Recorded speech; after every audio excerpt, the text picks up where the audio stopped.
Educating Kiwis about their shared heritage. This local academic is pushing for more education and recognition around the Treaty of Waitangi. It's part of an informative presentation aimed at giving residents a full picture of the agreement. It's the founding document of our nation and it's part of our constitution.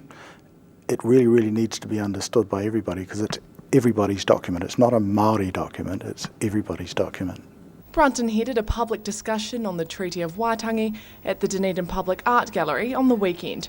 He touched on translation and other facets of the document that most people know less about. He says although the treaty is now being taught in schools, there needs to be more public education on the important article. It's not part of our educational system, or it certainly hasn't been. People of my generation, we didn't learn anything about the treaty at school. They do a lot more now and they're a bit more savvy about it, but people do have a misunderstanding about how and what the treaty is. So often there is a bit of a sort of, raised eyebrows and, oh, really? This was one of several Waitangi-related events held around the city in recognition of the national anniversary. The city boasted public exhibitions, a day concert and commemorations at local marae. Brunton says treaty education is important, but more also needs to be done locally to teach residents about Dunedin's Māori history.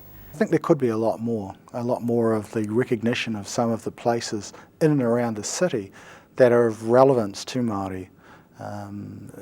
In all sorts of different ways, the naming of different parts, the history around different parts. Down at the university, hopefully we're going to be doing some of that with some of the new building that's going on. Brunton says the Treaty of Waitangi is unique globally in that it gives Indigenous people the same rights as the colonising power. Annabelle Dick, 39, Dunedin News.